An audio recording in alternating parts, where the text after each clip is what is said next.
Have you seen on TikTok where people cut out a picture of Robert Pattinson and Kristen Stewart? It's for the scene where she's on his back when they're going through the trees, and they put it on top of their Christmas tree. No. Oh my God. After this, you have to look up Twilight Christmas decorations. It's so funny. Instead of ho, ho, ho, we say hoa, hoa, hoa. Okay. That was incredibly clever. I'm so in awe of you right now.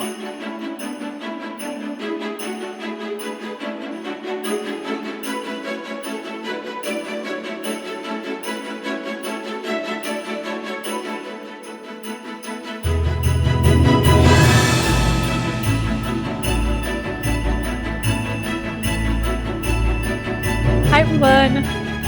Welcome back to the Bookshelf Fantasy Podcast. We, Addison and Lorraine, are two best friends who explore the world of fantasy through books, shows, and movies, but with a heavy emphasis on books. We are very excited for our bonus episode today because, one, it's almost Christmas, if you celebrate that, and otherwise, we wish everyone a happy holiday season. And two, this is a fun change of pace from our usual episodes, and we thought it would be a great way to get into the holiday spirit. And when we say get into the holiday spirit, we mean it. I'm wearing Christmas jammies. Lorraine is wearing a doggy, kitty, multi-animal, jingly Christmas sweater. I made my bougie hot chocolate, which I will be talking about in this episode. I don't know what Lorraine's drinking. She did something weird with the microwave. I don't know. It offended me, so I didn't want to hear about it. That's not true. We're going to get into this now, actually. Oh, that's right. Of which Addison was like wanting to make hot chocolate. And I was like, oh, okay, yeah, I'll just microwave it. I'll just microwave the milk, right? Because I don't see what's wrong with that. But she's like, no. You need to heat it up on the stove. And so I tried this. Okay, maybe I'm just uncultured or I'm depraved in some way, but I've never made hot chocolate on the stove before. I've always just used milk and like a pre-made hot cocoa mix. And I just put it in the microwave and it always works fine. But this time I tried to do it her way, but I didn't know you were supposed to put the chocolate chips in the milk and boil everything together at the same time. So I did them separately. I put the chocolate chips in the microwave and then I boiled the milk. And then I tried to mix them together. And I had a really hard time. It worked. I got it mixed eventually, but it doesn't look as pretty. It was a lot more work than had I just microwaved everything from the beginning. It's just so funny to me because they make hot chocolate bombs and people don't melt the hot chocolate bombs before they put it into their hot milk. Yeah. Oh my God. I know, but you microwaved it. Yeah. Well, I microwaved part of it. But yeah. Anyways, meanwhile, Addison, bougie over here, has a whole little brulee torch thing and she like torched her marshmallows and everything. So go ahead and explain your process here. Okay, so here's how I do it. Strongly prefer whole milk if I have it, but if not, 2%. The higher the fat content, the better it's going to be. I'm just going to tell you that right now. Some people like to mix cream in there. Hit or miss on that. And then you put that on the stove. And then I do have a hot chocolate mix that I like to use, like a powdered, but I have tested many, many, many of them. And this is like the tried and true one that is like actually delicious. I mean, it's bougie. It's a little pricey. It's not like insane, but when you think about buying a box of Swiss Miss, you'll probably be like, this is a little pricey, but it's totally worth it. Okay. So then you whisk it together. And then at some point, once it's incorporated, then I take a milk frother and I froth it as it continues to come to temperature. And then when it gets to 165 degrees, that's when I pour it into the cups. And then I make homemade marshmallows. It's not as hard as it sounds. And then I put the marshmallows in, I brulee them. And then my husband doesn't like whipped cream, but I do. So I also make homemade whipped cream. And then I put that on there. I also froth it a few times in between. And boom, the perfect cup of hot chocolate. Dang. I know. I'm going to make it for you when I come see you. Well, but then you'll be sad because I'll ruin all of their hot chocolate for you. You'll be like, wow, I'm literally drinking toilet water compared to Addison's hot chocolate. Addison is Martha Stewart, in case nobody knew. I'm quite the baker, actually. I like to bake. I am not really much of a baker. My first dream is obviously the podcast, and then my second is opening my own bakery. So when the podcast is really successful, then I'll have my bakery, and then I'll use both of the platforms. I'll be like, come read ACOTAR at my bakery while you eat warm cookies. Come read TOG and eat some of my pear tarts. Don't get started with those pear tarts. Those are a trigger for me, okay? Anyways, let's get back on track. So, content warning. We would like to remind everyone that this is an adult podcast. And while I don't anticipate any triggering topics being discussed today because it's a fun holiday episode, you never know. I may get drunk on the hot chocolate and go to a weird place, okay? Did you spike it? No. Is there something you're not? Is that the secret to your hot chocolate? No.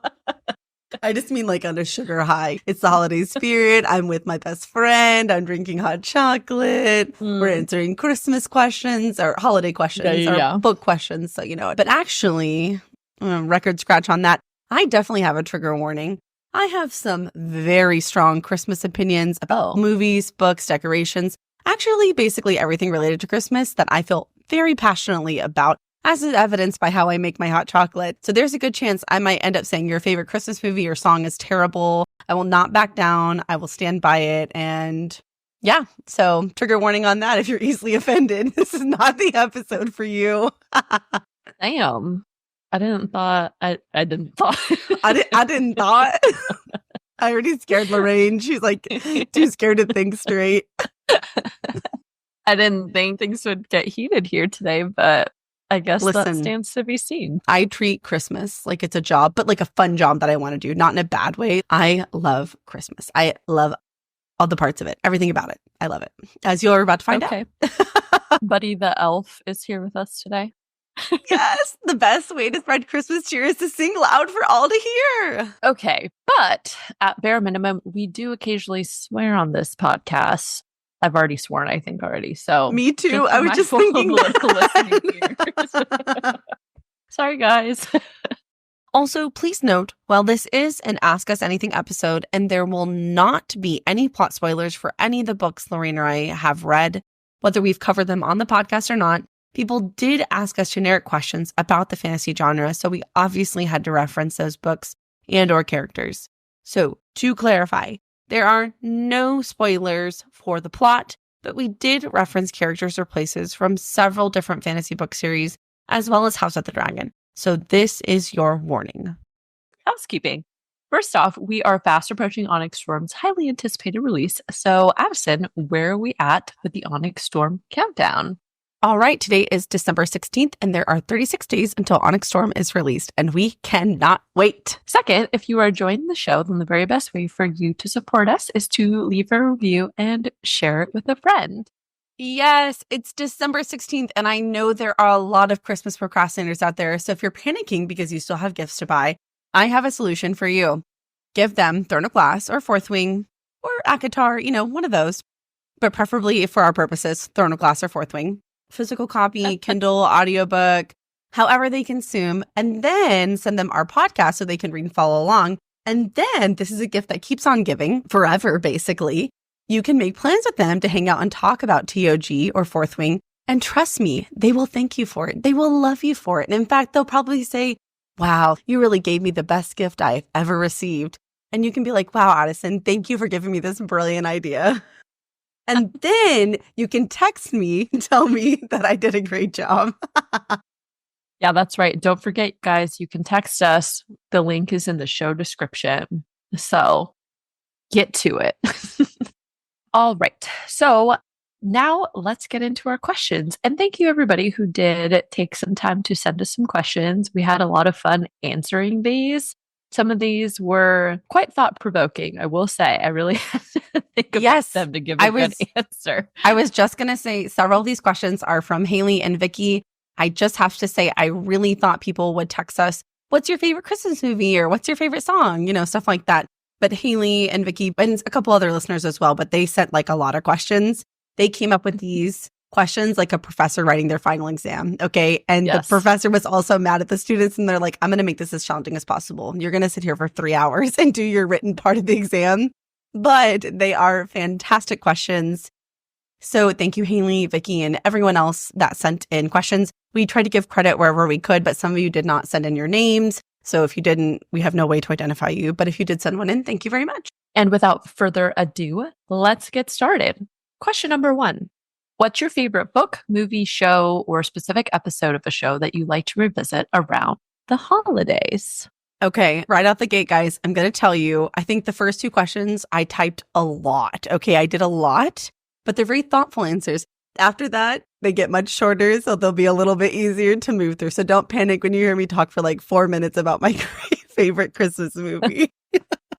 Let me start by saying that I would consider myself a bit of a cinephile. I love movies, TV shows too, although I do watch less and less TV because, one, I don't have time, and also because I feel like the quality of TV shows has overall decreased. That's a tangent for another day. All that is to say, I take Christmas movies very seriously, as you can tell by the beginning of this podcast.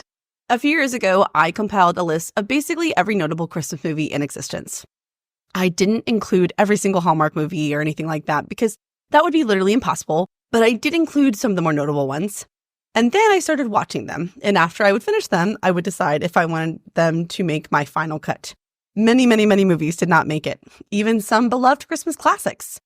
And so in the spirit of that question, I tried to narrow it down by category. My absolute favorite Christmas movie, this is a must-watch for everyone, I don't care your age, and I often watch it multiple times, was a tie between Arthur Christmas and Klaus. Klaus is on Netflix, and it is so funny and beautifully animated. Arthur Christmas is something I never would have picked up on my own based on the trailer. It was part of my I'm going to compile a list project, and it took me completely by surprise, especially the opening 20 minutes. It's really not my kind of Christmas movie. I was really like, what the fuck? People like this? But damn, I am so glad I kept watching it. I remember finishing it and the next day telling my husband, we have to watch this right now. And it's now one of his favorites. So highly, highly, highly recommend. My favorite funny Christmas movies are Elf, obviously, and Bad Moms Christmas. I think that mostly everyone has seen Elf with Will Ferrell, but Bad Moms Christmas is hilarious. Even if you don't have kids, it's really funny. I am not the biggest fan of raunchy humor, but there's a little of that in this movie, but it's tolerable. Christine Baranski plays one of the moms, and she's freaking hysterical. She is well known for many things, but specifically Mamma Mia and playing Martha May in Jim Carrey's version of The Grinch. So just a little Christmas factoid for you there. Okay. Yeah. Mm-hmm. My favorite rom-com Christmas movies are Love Hard, starring Nina Dobrev, who was also in The Vampire Diaries, for those of you who watch that show, and Holidate, starring Emma Roberts. Weirdly, Emma Roberts is top tier for like bad rom-coms, but she's great, actually. I don't know why, but she's great. And in my last category, the three movies that are the most emotional and touching movies I rewatch every year are The Polar Express. I know that's a pretty popular, almost a classic, really. There's something about it that gets me every time. My only complaint about that movie is the animation is a little jarring at first. It's a little too uncanny valley. You know what I'm talking about? Are you familiar with this concept? Yeah. There's something about it that's a little off, but once you get used to it, you won't even notice it. It's a Wonderful Life. Duh. Okay, duh. And this last one was actually released last year, and it also really took me by surprise. It's called The Holdovers. So it stars Paul Giamatti, and so if you've never seen that one, it's excellent. If you want to have like a back and forth conversation about Christmas movies, please DM me because I have many, many thoughts. But yeah, Lorraine, I hope you don't list any that I think are awful because there are some very popular movies that I think are quite literally offensive. I hate them. So what are your favorites? Well, now I feel like I really didn't answer these questions very deeply. I know. Okay, I looked at these like for two. I'm sorry. Let me caveat. I do enjoy Christmas and the holidays in general. I just didn't grow up in a family that was very, very Christmas gung-ho. My mom's Japanese. So if anything, New Year's was a bigger holiday celebration for us. And my interest in Christmas has primarily been because of activities and things that I did with friends or like my boyfriend's family. Whenever we go and visit them, they celebrate and do a lot of stuff around Christmas time. So I've been getting more into Christmas stuff as I've gotten older, but totally fair. Anyways, you're a normal person. I'm not normal. It's not that I'm not enthusiastic about it. I just don't have a ton of Christmas experience, I guess, relatively speaking. So. Oh, we're spending next Christmas together. We're going to do Christmas my way. But anyways, okay, I just said my like typical go-to movies are The Grinch or Home Alone, mostly because it's typically playing or it's something that we usually watch, when I go stay with family or whatnot. Just something that's always on around the holiday season. So, and I've always Those enjoyed it. those are definitely on my yes list, just not my favorites. But yes, those are great Yeah. ones. I was really afraid you were going to say A Christmas Story or National Lampoon's Christmas Vacation. Those are the worst Christmas movies I've ever seen. Fight me. I'm serious. They're terrible. I do not understand why people like them. I haven't even heard of the second one you mentioned. I don't even know what that is. Really?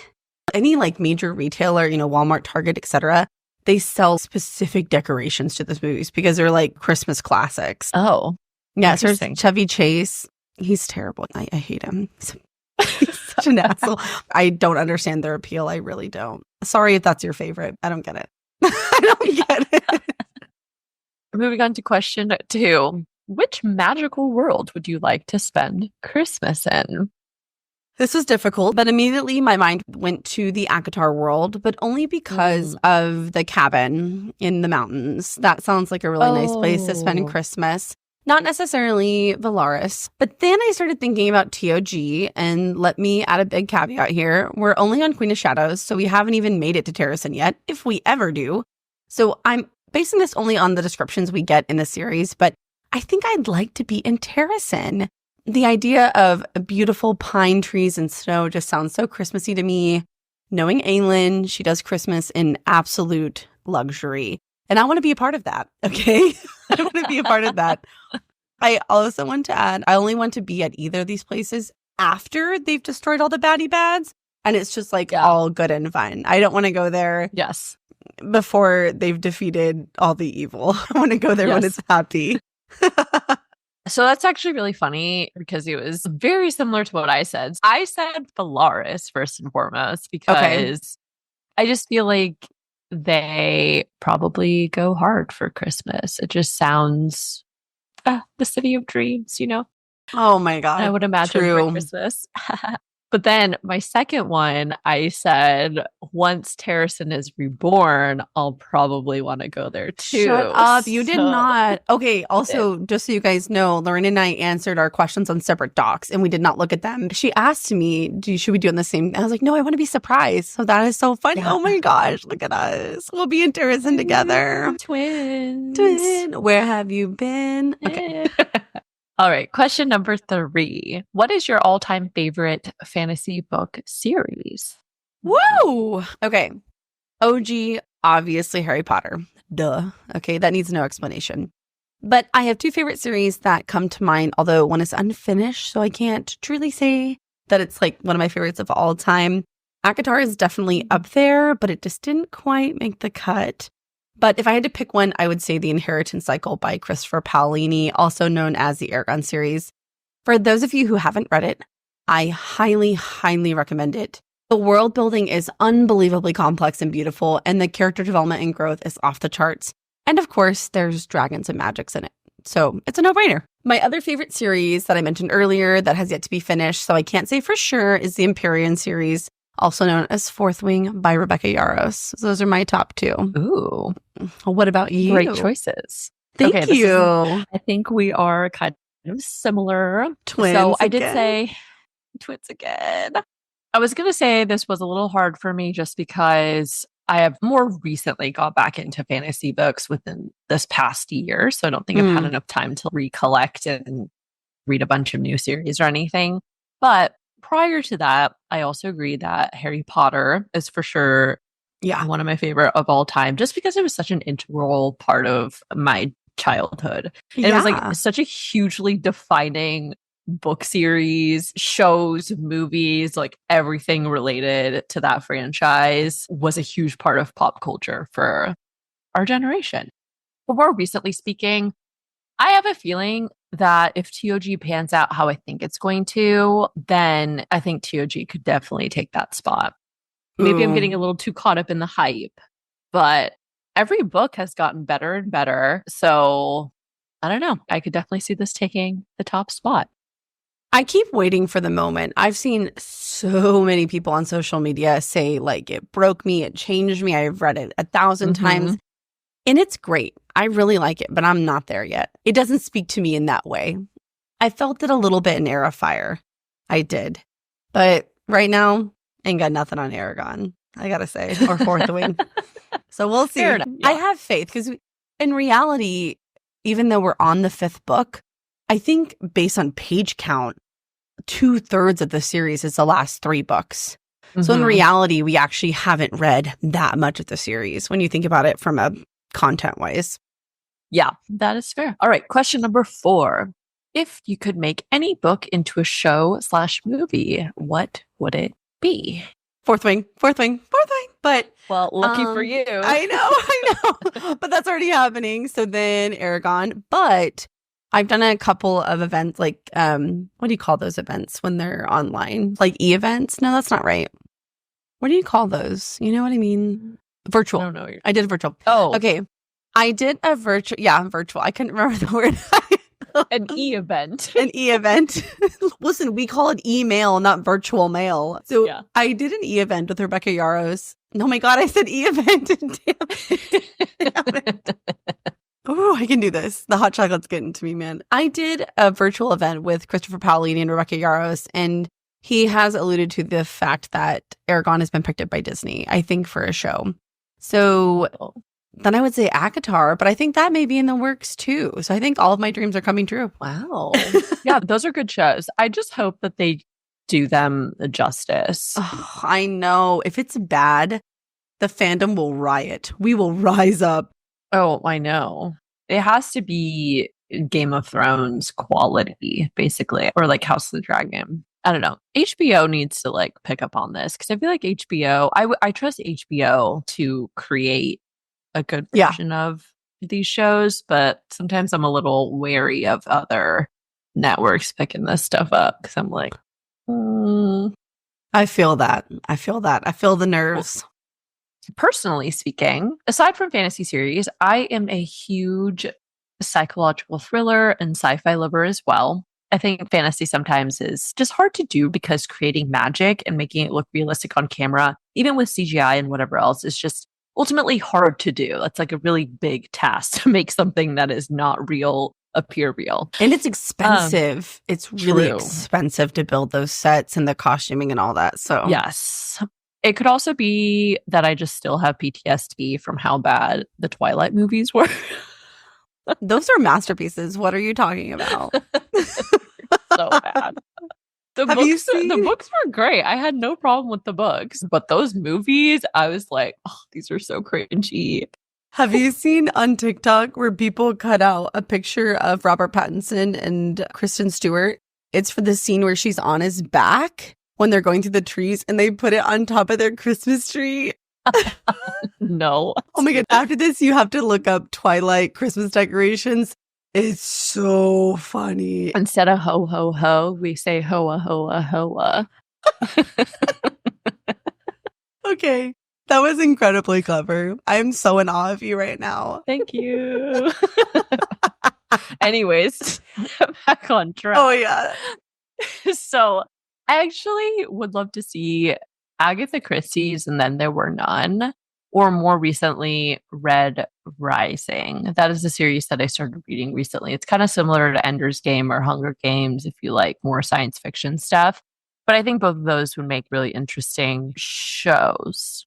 I think they need to be shows because I feel like if you try and do these books as movies, you just can't cover what you need to in such a short amount of time. So it doesn't translate it has to be, well. Yeah, it has to be a show for sure. Of course, I'm very pumped for the Fourth Wing TV show to come out. And as I just stated, I just really, really hope they do it justice and they don't skip through events or change too many things. Because did you ever watch The Uglies? Or not watch? Did you ever read the Ugly series when you were younger? It's a dystopian, a sci-fi fiction series for teenagers. But I did read that series when I was younger. And they actually just came out with a movie on Netflix. Unfortunately, that just kind of fell flat. I don't know. It just didn't Aw. sufficiently cover events and characters for you to feel connected to it. It just kind of ended up cheesy, which also could honestly just be the fact that, again, it was more for teens. And as an adult now, I probably just didn't relate to it as much anymore. But yeah, that was one of those that I was like, this was done as well as it probably could have been. So, question number 5. What type of magical being would you want to be?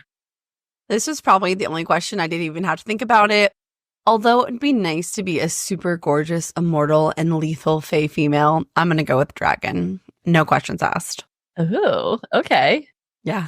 I would say I want to be either a mermaid or one of the 13. Now that we've met them, I want to be a witch. Just anything that allows me to explore a part of the world that I don't currently have access to. Because, mermaids can go deep down into the ocean and then witches can fly. So, See, I was going to guess mermaid for you.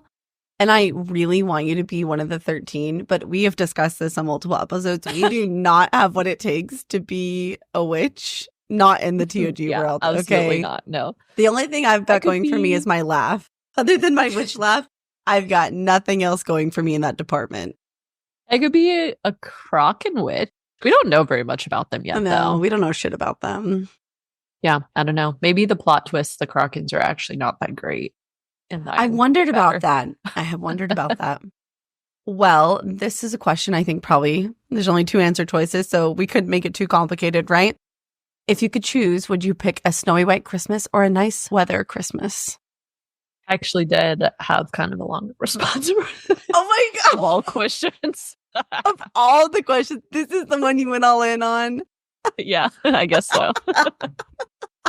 So I would say snowy Christmas for literally like 3 days. So you get a before Christmas, a during Christmas, and an after Christmas snowy day, just so that you can get the feeling of Christmas. Yeah. And then otherwise, I just want it gone. I ultimately prefer temperate and just warmer climates these days.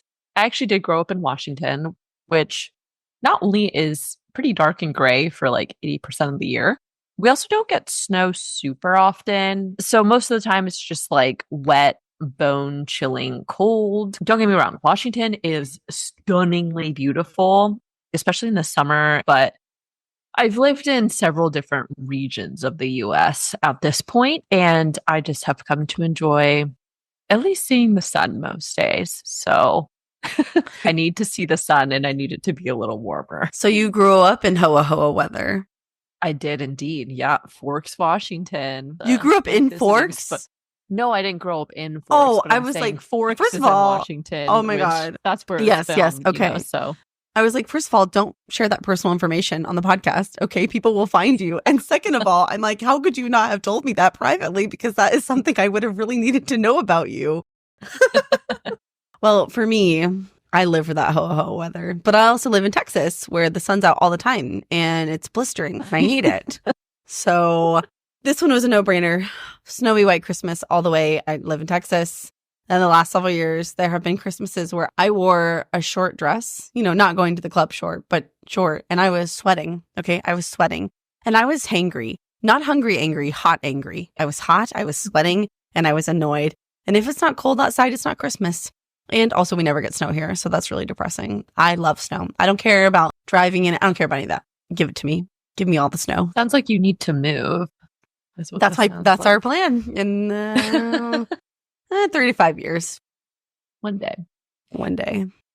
All right. Next question. This question is from Vicky. If the characters from the House of the Dragon were left on Survivor Island, who would win and be the last person standing? Ew. I would say Damon for sure. He's always scheming and he's old enough and has been in enough battles to have both like the political plus basic survival experience. Plus, he's willing to be cutthroat. And I would imagine you kind of have to be that in a survival situation. What about you? I have not watched Survivor for a decade plus, but I'm familiar enough so I can answer this question with authority.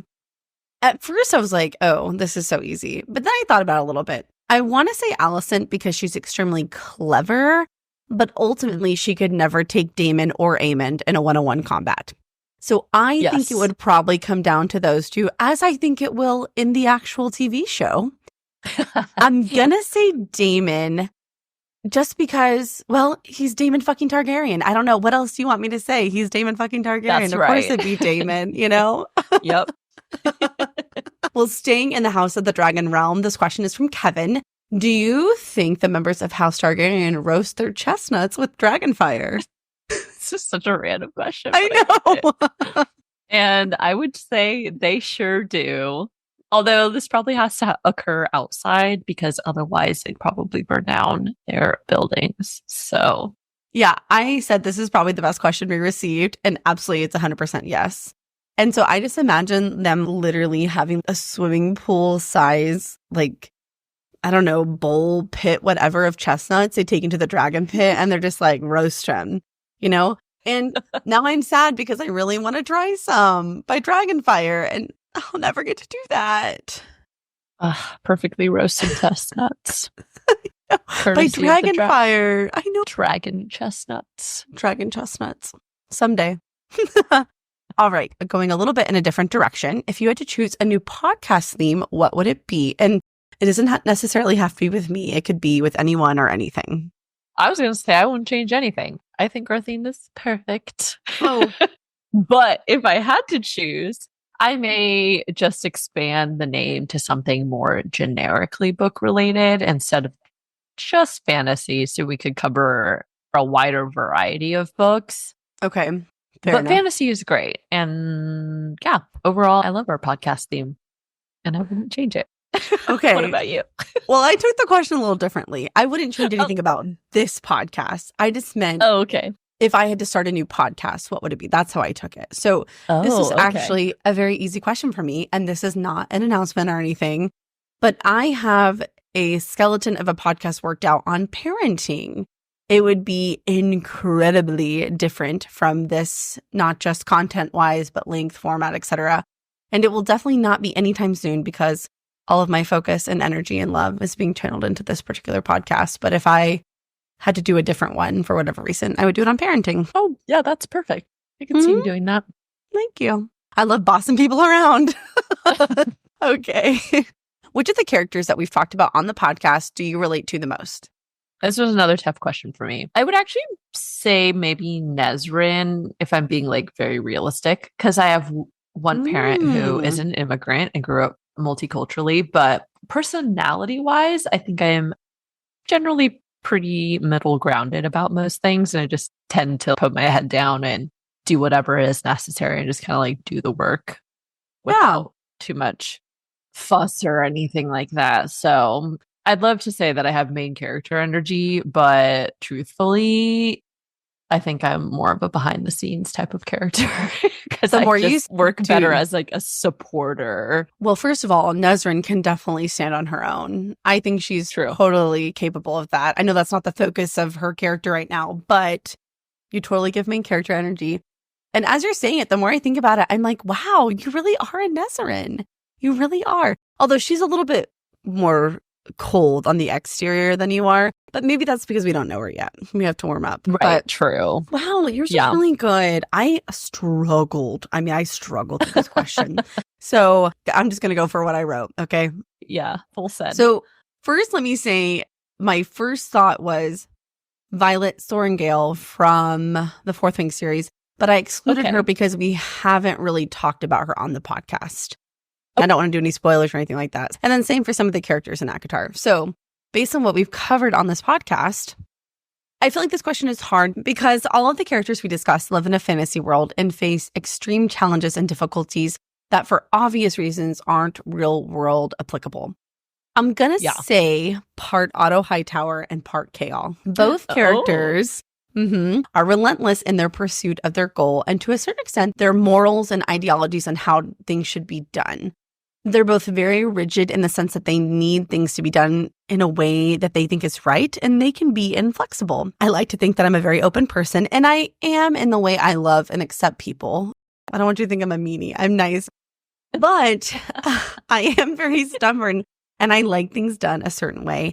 And I can be a bit controlling in situations, sometimes to my detriment. I really struggle with that sometimes, something I'm working on. And I feel like Otto and Kale give that kind of energy. And I do not like when things don't go my way and don't go in the way I want them to. I really struggle with that. So I feel in a way I'm very similar to Kale and Otto Hightower in that respect. That's very insightful. Thank you. And like introspective of you. I had to dig really deep. I had to dig really deep because of course I wanted to be like, I'm obviously Aelin Galathania. It's like no question. I'm not. Absolutely not. Absolutely I'm like the farthest thing from Exactly. Okay. Question 11. What is your favorite holiday treat? Boom. Easy. Homemade hot chocolate with homemade marshmallows and homemade whipped cream. Chef's kiss. Okay. It's to die for. My second favorite would be probably Christmas sugar cookies, like the kind you roll out with buttercream and sprinkles. No whipped icing. Whipped icing is an abomination. Wait, what's the difference between regular icing and whipped icing? Buttercream is made with butter that is creamed, basically. And yeah. Mm-hmm. And whipped, I don't even know what the fuck they make it out of because it's so disgusting. I won't make it. There ain't no butter in there. Oh, I don't know actually. Okay, I used to know that off the top of my head. I know buttercream. Okay, you're right. Yeah, buttercream frosting is definitely way better. Oh, yeah. Whipped icing is gross. Is that the one that just has powdered sugar, basically? Okay, I got you. Sorry. So buttercream is made with powdered sugar and butter. Whipped frosting is mostly made of heavy cream and sugar that's whipped. It's almost like a whipped cream. I don't know. It's gross. I'm sure you've had both. When you go to the grocery store and you buy a cake, they either have buttercream or whipped icing. And whipped is, no. I feel very strongly about that. Give me that butter. Yeah. That's right. Okay, my favorite holiday treat is actually from Thanksgiving. Ooh, what is and it? It's pumpkin pie. Pumpkin pie. I love pumpkin pie. But actually, now that I'm thinking about it, I do really like cinnamon rolls too. I make good cinnamon rolls. I make really good cinnamon rolls. My boyfriend's parents make cinnamon rolls. We just had some for Thanksgiving one of these mornings, and homemade they're always rolls good. Are so good. Okay. Yeah. Like real talk, I used to think this was so weird when you go to any kind of pizza buffet and they're doing the cinnamon rolls. Cece's, I'm looking at you and I'm like, cinnamon rolls? Ugh. But they're always good. Morning, breakfast, lunch, dinner. I don't care. They're always good. They're always good. Funnily enough, we don't have cinnamon rolls very often because I don't know. We just don't. But there was like one time, it was like in the last 6 months, my husband and I, we've had a difficult time the last 6 months. We had a lot of things happen, like health-wise with family and moving. I literally would need like an entire episode to walk you through everything that's gone on. And so my husband looked at me and he's like, what do you want to do for dinner? And I was like, I don't know. I just want to eat cinnamon rolls for dinner. And he's like, Cinny's for Dinnies? And I was like, Cinny's for Dinnies? And so he won't listen to this until after it's done. But I got on Etsy. I got a custom logo made that says Cinny's for Dinnies. And I'm going to put them on a pajama top shirt. And I bought bottoms that match the aesthetic. And so that's going to be my Christmas gift to him is Cinny's for Dinnies jammies. Wait, that's so funny. Did you put little cinnamon roll like images on it? Well, it's just like one big cinnamon roll in the middle. Okay, once I actually get them, I'll make a reel posting them on the podcast so you guys can see them. Cinny's for Dinnies. And so I'm not going to lie, during these difficult times, there have been a few times where he's like, Cinny's for Dinnies? And I'm like, Cinny's for Dinnies, baby. Oh, that sounds so good. Okay, when I come visit, we'll do Cinny's for Dinnies, okay? I love cinnamon rolls, yes. Deal. Handshake. An e-handshake. A virtual handshake. Damn it, that joke's never going to die now. Shit. Never. Okay, question number 12. What is your favorite podcast moment so far? This question was so hard. There have been so many wonderful moments during this journey. With that being said, I couldn't pick just one. So I picked a couple of kind of broader moments. There have been many episodes where it got way too late and we both got goofy as hell. And then it would take even longer because we couldn't focus or stop laughing. And they were just like the funniest episodes. I would finish that. I'd go to bed. I was just like, oh, this is the best time. It's like 1 a.m. and I'm just like, we're such idiots. Like, why can't we just shut up and focus? But they're just so fun.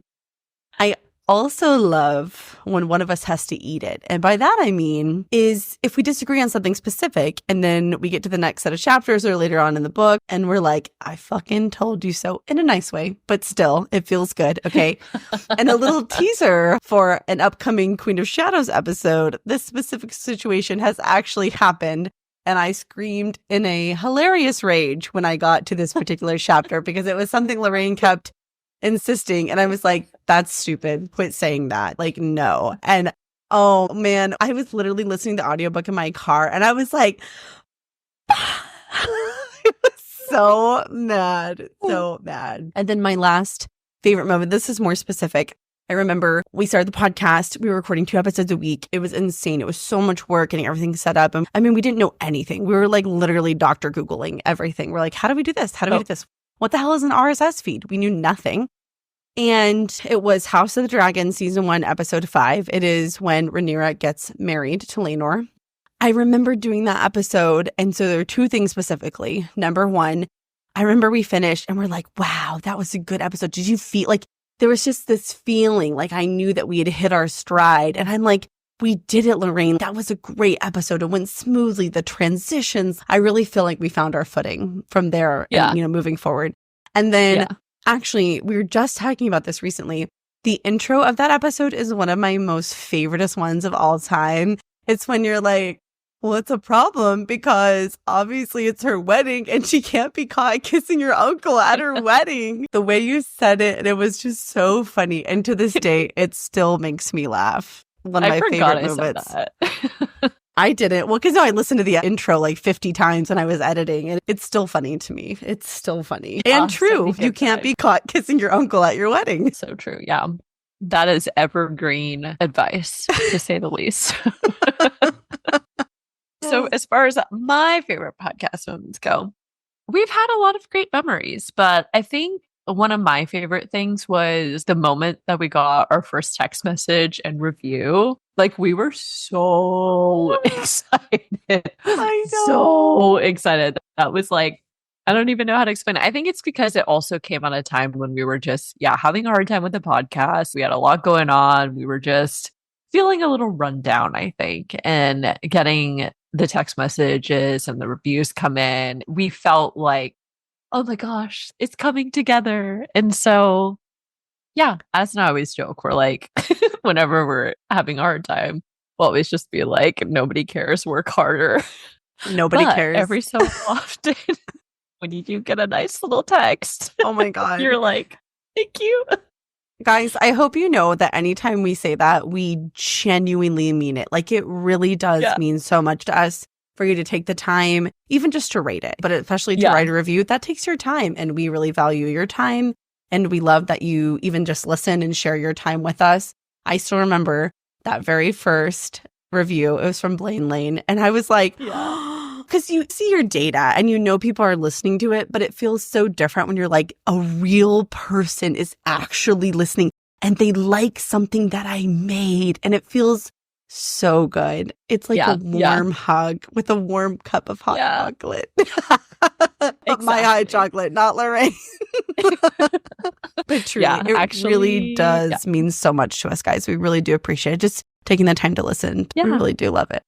But in general, I just enjoy our recording days because it's basically just a built-in way for us to talk every week.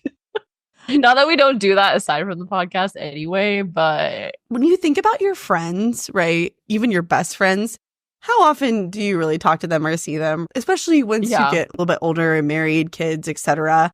Life gets busier. It gets harder with work and everything. And so when you actually spend 3 to 4 hours a week recording face to face, or, an e-meeting, e-recording and e-recording, that's a lot of time. And so it's nice. You don't realize how much time you don't spend with someone until you start spending a lot of time. You're like, wow, I like seeing you every week. And so when we've had interruptions like hurricanes or family medical events and we go a long time without recording, I'm like, oh, I can't wait to see you. I'm like, wow. So it is nice. You're like a little phantom limb, as Shan likes to say. When you're not there, it's missing. So I don't think that's what SGM meant by that, but I'll take it. I like it, and I'm going to keep saying it. Okay, I'm your phantom limb. Yes. Okay. Question 13. If you could bring one fantasy character to life, who would it be and why? This needs no explanation. I will not give one. I don't need to. You already know, and if you don't, you need to get on board. Xaden Ryerson. It needs no explanation, no context. Xaden Ryerson. That's very in line with your love of shadow daddies from fantasy series, so that checks out. I went in a very different direction, and I said I would bring Abraxos to life. I just love him, and I would give anything to have a real life dragon or wyvern come to life. Also, Abraxos just really reminds me of my dog Ernie. So Ernie's my little dog version of Abraxos, but that's a really good so one. Cute. Well, that's but great. I actually did Google some prehistoric dinosaurs and animals that resemble dragons, and the closest thing is one called a pterosaur, and those are ancient flying reptiles. Although their skulls honestly look more like birds than the way that we like AIR and how we typically draw dragons to look. Interesting. But we did have giant flying reptiles a very long time ago, so well, that would be good. You can ride Abraxos, and I'll.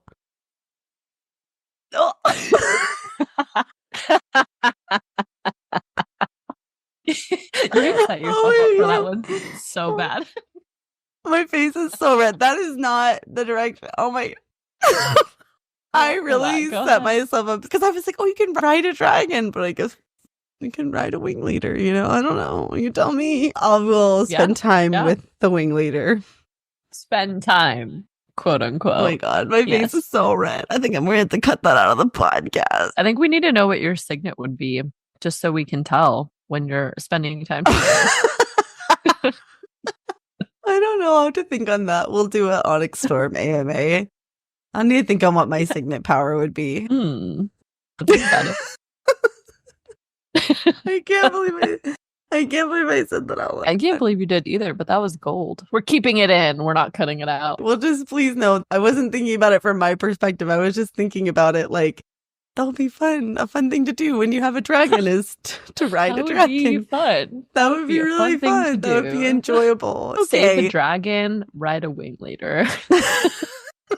Oh, we need a sticker that says that. Anyways, to save you from further embarrassment, we will move on. In the spirit of creating ice cream flavors, what flavors would you include in an ice cream that best represents you? Okay, to our listener who sent us this, thank you. This is someone who pays attention to the podcast and what's happening, because during our House of the Dragon coverage, we had an idea to start a Ben & Jerry's ice cream line that was themed for House of the Dragon. So I think that's what this question is in reference to. So I went deep on this. At first I was like, I'd be like, I don't know, Rocky Road. But no, I changed it up. So I'd start with a honey vanilla base, specifically the one from Jenny's Ice Cream. If you guys have those wherever you live, go. They're so good. It's literally the best ice cream ever. I picked vanilla because at the end of the day, I'm pretty simple. 99% of the time, I'm going to tell you exactly what I want. I'm very direct, okay? There's no mystery there. My husband loves this about me, actually, because whenever it's time to answer the dreaded question, what do you want for dinner? I always know. There's no question. I don't know, what do you want? No, I always know what I want. But there's still complexities there. And also, more importantly, everybody likes vanilla, okay? Just like everybody likes me. I'm just saying almost every ice cream flavor, the base is vanilla or starts out that way. Fair enough, yeah. Second, Oreos.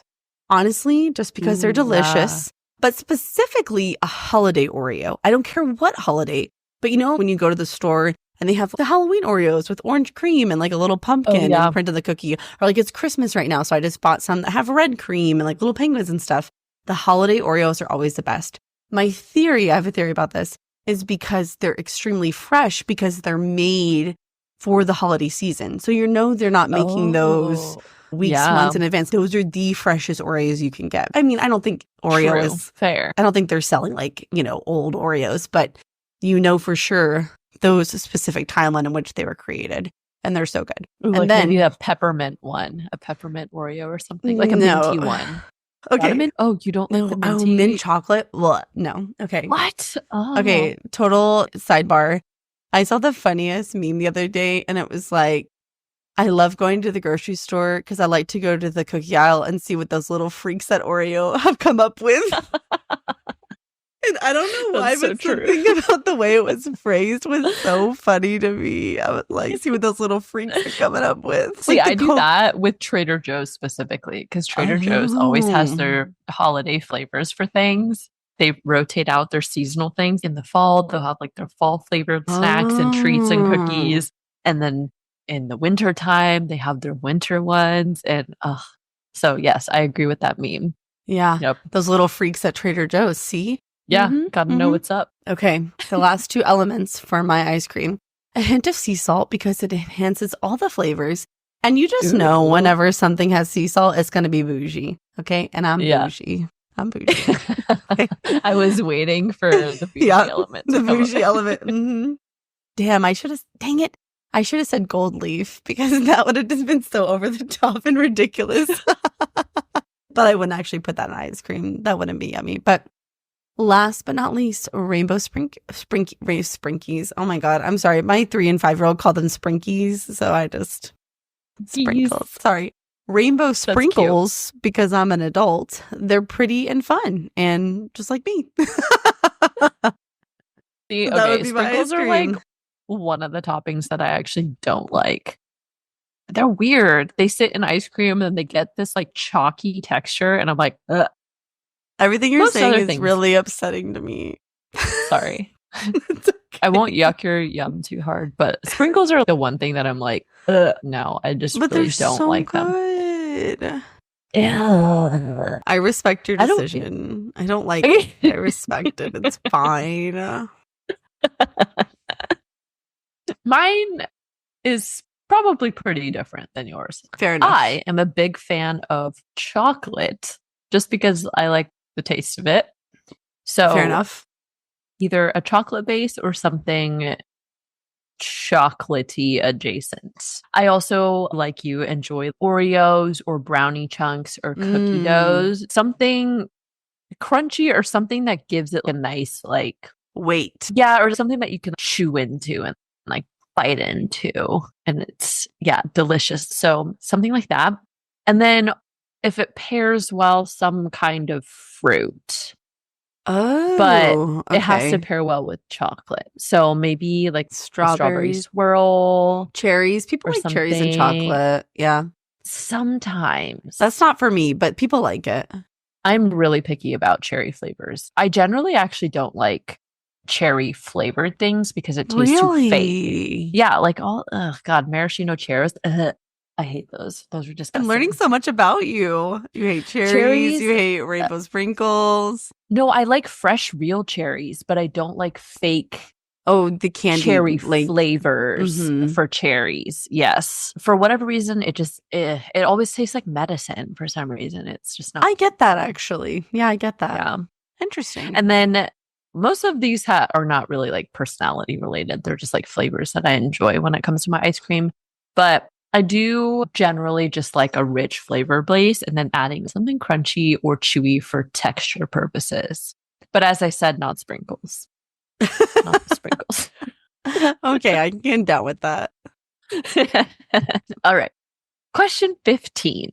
What book would you recommend for someone that thinks they do not like the fantasy genre? This is a great question. I have 2 options.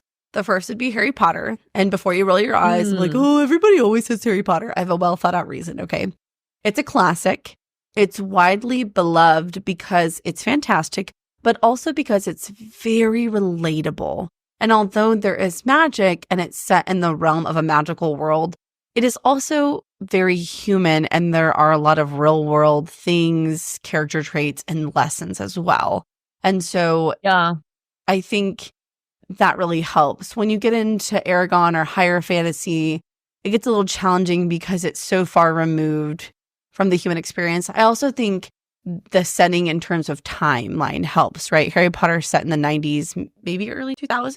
So that's a very relatable time. There's modern amenities. Yeah, that's a good whereas point. like Aragon is set in the olden times where they cook meat over a fire or whatever. You know what I'm saying? Yeah. And so that makes it a little bit harder to relate to. So Harry Potter is a good on-ramp into that world. And then my second is a little bit different flavor, speaking of ice cream. Fourth Wing, not just because it's my favorite, but this is especially if you like smut or romance and or if you liked young adult dystopian series like Divergent or The Hunger Games. Mm-hmm. Similarly to Harry Potter, there's a lot of real world elements.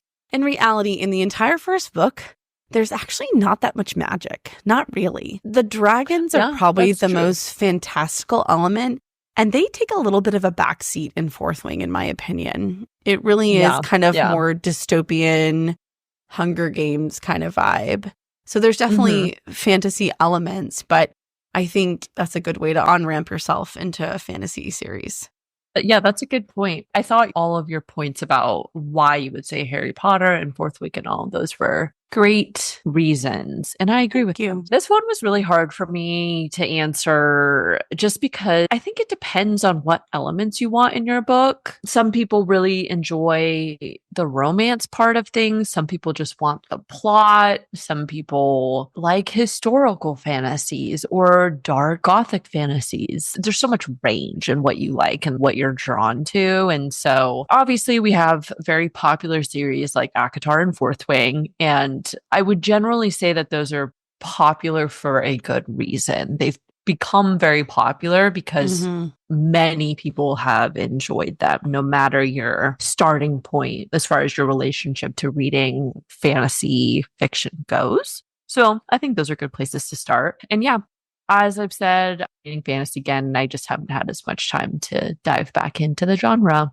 to give like a really, really good list of recommendations. But places like Reddit, or there's a lot of Instagram accounts and stuff that have great resources for that. Okay. If you had to make a holiday gift basket for Daemon Targaryen, what would you include? This is so specific. I know. This is someone who really loved their House of the Dragon coverage. You can tell they were like, this is my jam. Okay. I literally just said a bottle of wine, a new sword, and the crown. Okay. We were very similar. Almost. I started with, obviously, I wrap myself up and give myself as a gift to Daemon Targaryen. Wow, look at you. But then I was like, okay, let me be serious. And I wrote the heads of all of his enemies. Wow, that got real dark. I know. Well, it's what he would like. But then I was like, okay, what could I actually reasonably put in a gift basket? I put a nice bottle of wine or mead. Daemon seems like he likes to party. And so I would probably also include a new weapon of some kind, a dagger or sword, similar like to what you said, and definitely one that had a dragon engraved on it in the pommel or something. I think all of those things would make him very happy. Excellent. I'm glad we're pretty closely aligned on that one. Yeah. That's good because we spent like 40 or 50 hours in the House of the Dragon world. Probably more, honestly. So, yes. All right. Well, what is your favorite holiday tradition?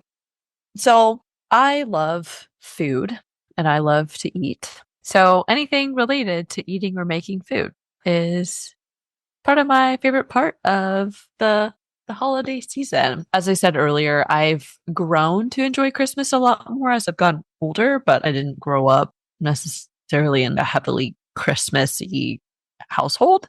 If anything, New Year's was a bigger deal. But yeah, as I alluded to earlier, my enjoyment of Christmas mostly just centers in relation to just anything that involves doing or spending time with either my friends or family and stuff like that. So what about you? Well, I want to believe you, but this is the same person who told me a mere hour ago that you microwave your milk for hot chocolate. So it's really hard for me to believe that you really like food and cooking. I'm never going to let that go. Snacks? I know you do. No, I know you're a foodie. It's just funny.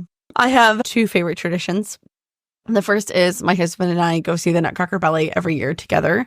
We've only missed 1 year during COVID. And then actually, I don't think we're going to be able to go this year because we've had, as I said, a lot going on, which is very sad. But other than that, I think we've gone every year for the past, I don't know, decade or so. So I do really enjoy that. The second is usually we are able to arrange for family. Shout out to my family real quick. Thank you for everything you do to watch our children for a weekend. And we just spend the weekend together, Christmas shopping, wrapping, watching Christmas movies. And it's just nice. It's just really nice to spend the time together uninterrupted and do Christmassy things. Don't get me wrong. I love doing Christmas with my kids. I mean, Christmas, it's for adults too, but Christmas in a way is for children, right? So I enjoy that. Mm-hmm. But it's nice to just enjoy Christmas together. Oh, yeah. That's lovely. Yeah. Yeah. Well, in the same vein of questioning, what is your favorite holiday beverage? Well, I sound a little silly with my answer now because of our hot chocolate debacle. But I said probably a chai tea or hot chocolate. Okay. Probably more chai tea. If you've watched us on YouTube pretty frequently, you've probably seen me either drinking sparkling waters or tea. Like that's generally what I'm drinking if I'm recording. Lorraine is a drink girly. She has like 4.5 drinks going at all times. I have many things that I'm drinking, yes. Gotta stay hydrated, okay? Exactly. I think my answer to this is probably pretty obvious. Hot chocolate, duh. But if I had to pick a non-dairy beverage or a non-obvious one, I would say champagne punch. We do that for New Year's Eve a lot, and it's always really delicious. What goes in a champagne punch? Oh, there's many, many different variations. It's usually champagne and then a variety of fruit juices. Pineapple juice is really common. Cranberry juice, orange juice. There's a lot of different recipes, but yeah, it's actually really good. I like it. Ooh. And it doesn't taste like there's alcohol in it. Because, champagne in a way has like a distinct flavor, but not really a flavor at all, And so it really adds kind of the carbonated, bubbly feel. And so I have to be careful with the champagne punch. I have to feel Danger. Yeah. You may get some drunk text from me on New Year's Eve. I say that every year and I'm always like stone cold sober because every year I'm like, oh yeah, I have children. Duh. You don't want to pull a Feyre. Have some fun on that berry wine. Hey, if I could get some of that shit, I would. Gotta go to Valaris, All right, what is your favorite holiday song? Ooh, okay. Justin Bieber's version of Mistletoe. That was my second choice, but I didn't want to put it because I know. Why? Why didn't you put it? That's your first one. Well, because my first one, it's by Celine Dion, and she's a queen. Nobody can beat the queen. Oh, okay. Yeah. Okay. So my top one is Oh Holy Night by Celine Dion. That song, I always get a little embarrassed to tell people I like Celine Dion because I feel like when you say Celine Dion or Enya, people are like, are you 60 years old? But then I'm like, you know what? No, fuck it. Celine Dion has the voice of an angel. Okay. And everybody should enjoy her. And her whole Christmas album, it's just beautiful. And whether, in my opinion, whether you're religious or not and how you feel about the meaning of Christmas and what that means to you, it's still a beautiful song. And so it gets me every time. Sounds like I gotta go listen to Celine Dion's Christmas album. You do. You really do. But from like a pop perspective, I mean, All I Want for Christmas Is You by Mariah Carey. And weirdly, true, yeah. One of Mariah Carey Index. My God, I just remember this one. Okay, my like vintage Christmas song is A Merry Christmas, Happy Holidays by NSYNC. Okay, that song always puts me in a good ass mood. Always. And then weirdly, I like Santa Tell Me by Ariana Grande. Santa Tell Me. Are you really there? Because I can give it all away. Yeah. That's true. Yeah. But really, Celine Dion. I can't believe I forgot about NSYNC. I even have like a whole Christmas playlist and I listened through it and I don't know. Baby, bye for forgetting them. Bye. Yeah. Oh my God. Okay. Woo. Okay. Our last song. Our last question before we wrap it up. What is your favorite part and or thing to do for Christmas or in the holiday season? I just generally speaking enjoy the spirit and environment of Christmas. I feel like everyone is just cheery and happy around this time. Plus, I like seeing people put up lights or Christmas decorations in town. It's mostly like a mood thing. So just like everybody being relaxed and like hang out with family, I guess. It doesn't really matter what it is because, just Christmas vibes, I guess. Yeah. What about you? Funnily enough, my favorite thing is actually to wrap presents.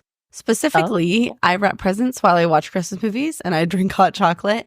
And I freaking love wrapping presents. When I wrap presents and make bows, it is an art form and one that I thoroughly excel at. And I love it. I believe it. Mm-hmm. I believe that. I'll have to send you like my best work. I take pictures of them. I'll have to send them to you so you can be like, because like truly, I'm an artist.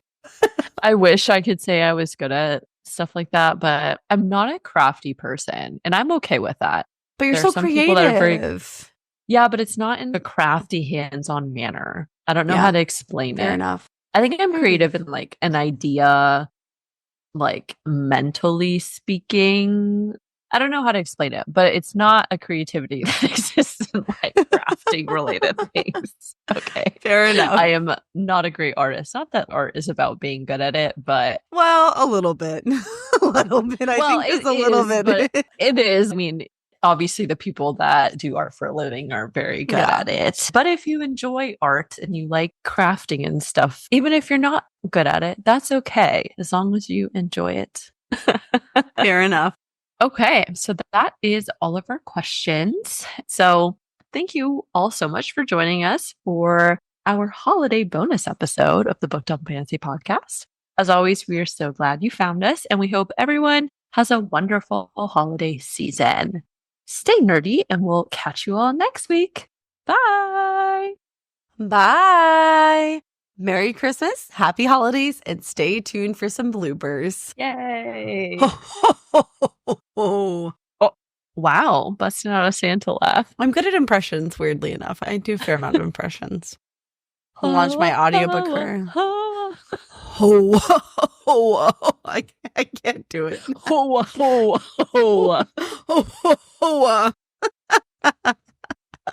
my god, that's the best thing that you said all podcast. That's going in the intro, 100%. Oh, it's my turn. It's my turn. Yeah. I'm like, okay, I can't read. Okay. So I treat Christmas like it's a job. My internet connection is unstable. Ooh, it's been doing good though. OG. Oh, and I feel like I didn't come right through. Okay. All that milk. It's not good. My throat. Okay. Phlegm. Phlegm, exactly. So, Oh, sorry. I messed it up. Say it again. Sorry. Oh. I feel like this question is hard because we discuss live in a fantasy world. That's not a real sentence.